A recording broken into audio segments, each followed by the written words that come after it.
আসসালামু আলাইকুম আরহামাতুল্লাহ। জীবনের সবচেয়ে নিশ্চিত সত্য হলো মৃত্যু, কিন্তু এরপর যে কঠিন পরীক্ষা অপেক্ষা করছে তা হলো কবরের জীবন। আজাব আল কবর এমন একটি ফিতনা যা থেকে বাঁচার জন্য রাসূলুল্লাহ সাল্লাল্লাহু আলাইহি ওয়াসাল্লাম সর্বদা দোয়া করতেন। আজকের ভিডিওতে আমরা সহিহ হাদিসের ভিত্তিতে কবরের আজাব থেকে মুক্তির 4টি নিশ্চিত আমল সম্পর্কে জানব। প্রথম ও প্রধান আমল, প্রতিদিন রাতে সূরা আল মুলক পাঠ করা। রাসূলুল্লাহ সাল্লাল্লাহু আলাইহি ওয়াসাল্লাম বলেছেন, কবরের আযাব প্রতিরোধকারী হলো সূরা আল মুলক। সহিহ সুনানে তিরমিজি এবং সহিহ সুনানে ইবনে মাজাহ।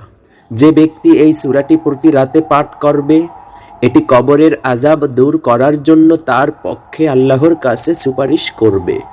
দ্বিতীয় আমল, আল্লাহর পথে শাহাদাত লাভ করা। রাসূলুল্লাহ সাল্লাল্লাহু আলাইহি ওয়াসাল্লাম বলেছেন, শহীদকে কবরের আযাব থেকে নিরাপদ রাখা হবে। সহিহ সুনানে নাসাই।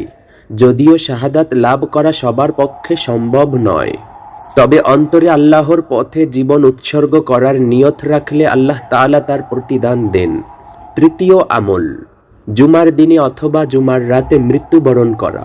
রাসূলুল্লাহ সাল্লাল্লাহু আলাইহি ওয়াসাল্লাম বলেছেন, যে মুসলিম জুমার দিনে অথবা জুমার রাতে মারা যায়, আল্লাহ তাআলা তাকে কবরের ফিতনা ও আযাব থেকে রক্ষা করেন। সহিহ সুনানে তিরমিজি। এই পুরস্কারটি আল্লাহর বিশেষ অনুগ্রহ, কারণ মৃত্যু একমাত্র তার হাতে। তিনি যাকে ভালোবাসবেন তাকেই কেবল শুক্রবার রাত অথবা দিনে মৃত্যু দান করবেন। তাই এটি একমাত্র আল্লাহর অনুগ্রহ ছাড়া আর কিছুই নয়। আমাদের ইচ্ছায় শুক্রবার রাত অথবা দিনে মৃত্যুবরণ করলে হবে না। চতুর্থ আমল, সালাতকে নিয়মিত গুরুত্ব দেয়া এবং পবিত্রতা রক্ষা করা। হাদিসে এসেছে, কবরের প্রথম প্রশ্নগুলো পার হতে আমলগুলোর সাহায্য প্রয়োজন হবে। সালাত, রোজা এবং অন্যান্য আমল কবরের প্রথম ধাপের সুরক্ষার জন্য অত্যন্ত গুরুত্বপূর্ণ।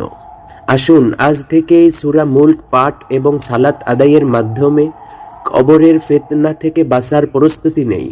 আল্লাহ যেন আমাদের কবরের আযাব থেকে রক্ষা করেন। আসসালামু আলাইকুম আরহামাতুল্লাহ।